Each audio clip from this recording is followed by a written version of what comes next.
Assalamualaikum warahmatullahi wabarakatuh. Nama saya Aidin Saifuddin. Saya akan menjelaskan tentang penanganan perkara pidana. Jadi, ketika kita membicarakan tentang penanganan perkara pidana, berarti kita sedang membicarakan tentang sebuah hukum pidana. Hukum pidana sendiri adalah sebuah hukum yang mengatur sebuah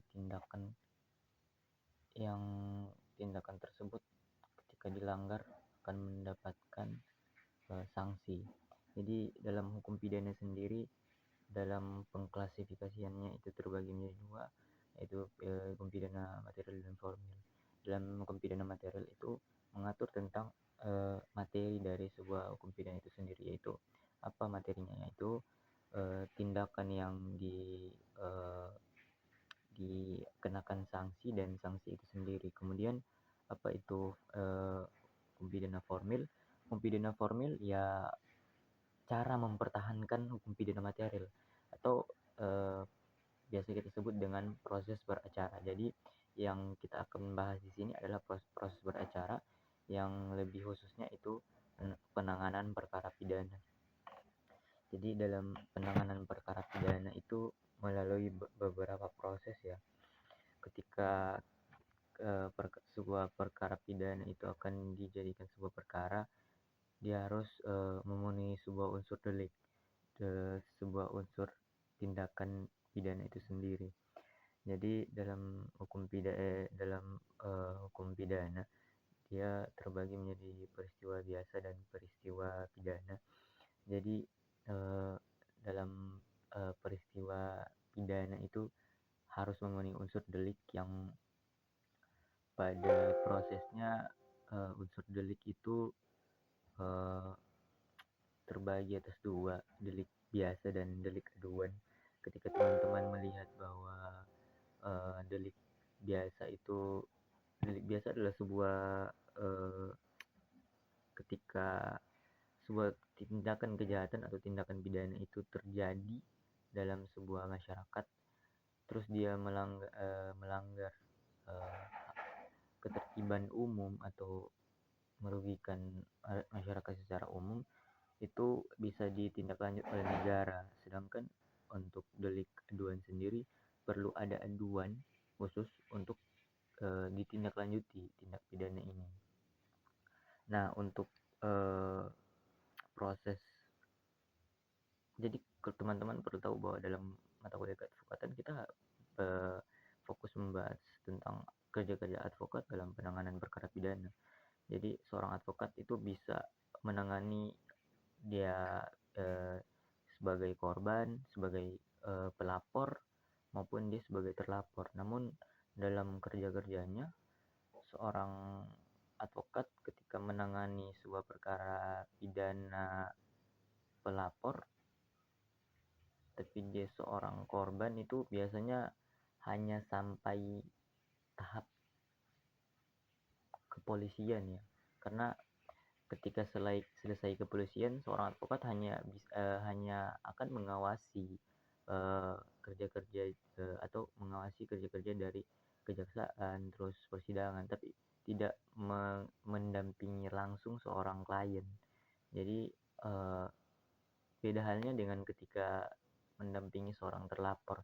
Jadi ketika mendampingi seorang terlapor, seorang advokat akan bersifat lebih aktif dalam pendampingannya, itu dari kepolisian, kejaksaan, terus sampai ke proses persidangan. Jadi dalam hukum beracara atau penanganan perkara pidana itu dia melewati proses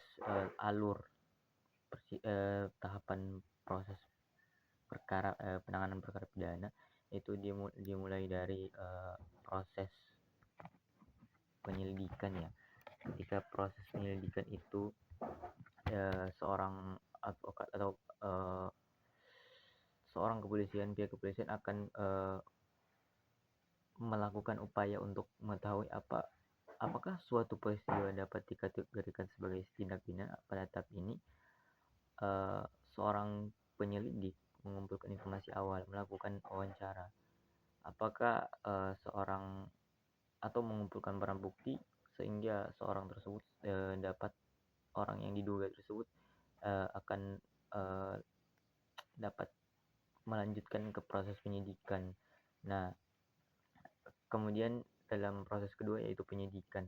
Dalam proses penyelidikan itu, jika di dalam proses penyelidikan kita mencari alat, seorang penyelidik mencari alat bukti, maka proses tersebut dinaikkan ke tahap penyidikan. Dalam tahap penyidikan itu merupakan tindak lanjut dari tahap penyelidikan. Jadi barang bukti yang dikumpulkan dalam proses penyelidikan itu akan diolah dalam proses penyidikan. Nah, dalam proses penyidikan ini akan menjadi apa ya, peralihan dari seorang yang sebelumnya disangkakan, sebelumnya diduga sebagai terduga, kemudian akan menjadi kedudukannya akan menjadi seorang tersangka, dan dia akan menjadi tahanan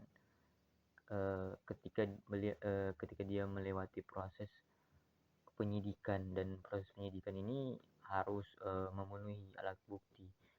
Dalam hukum acara pidana sendiri, alat bukti itu terbagi menjadi 5 atau 6. Itu diatur dalam kitab undang-undang hukum KUH pidana, yang dalam itu alat buktinya ada surat, ada keterangan ahli, keterangan saksi, saksi ahli, terus petunjuk dan lain sebagainya. Itu diatur dalam KUH pidana pasal 184. Kemudian setelah proses penyidikan itu ada proses penuntutan dari kejaksaan. Nah, setelah proses penuntutan itu proses penuntutan ini sebenarnya rangkaian sebelum kita beranjak ke proses persidangan. Jadi setelah kita dalam proses penuntutan, kejaksaan umum menuntut apa yang dikenakan oleh pelaku tersebut. Kemudian dalam proses persidangan, proses ini berlangsung di pengadilan dengan dihadiri oleh hakim. Nah,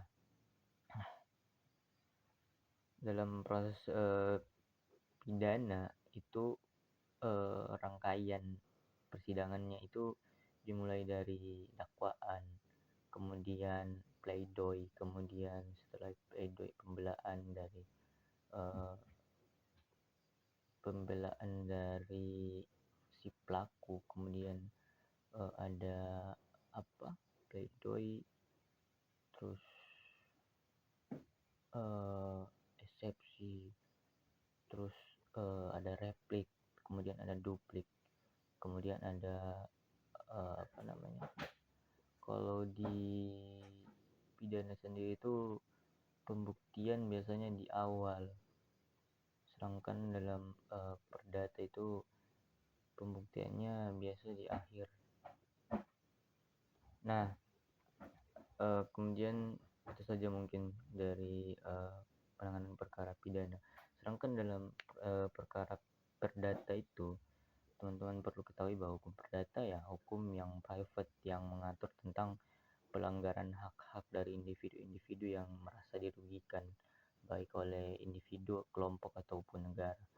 Jadi yang jadi sama dengan halnya hukum pidana, dia juga mempunyai ciri khusus yang hukum acara perdata yang mengatur tentang penanganan perkara perdata. Nah, bedanya dengan perkara pidana, perkara perdata itu jika ingin menggugat seorang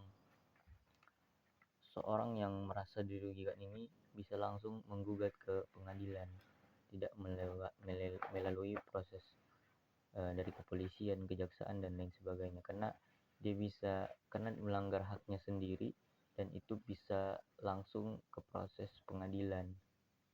Nah, itu dalam perkara perdata. Nah, dalam perkara perdata sendiri, sebenarnya seorang advokat ini tidak terlalu ataupun bisa berlaku aktif ya, karena dalam proses persidangan perdata itu dihadiri oleh 2 penasihat hukum. Otomatis ya seorang advokat mempunyai peran aktif di situ. Sedangkan dalam perkara pidana itu seorang advokat hanya berada dalam nasihat hukumnya terdakwa gitu.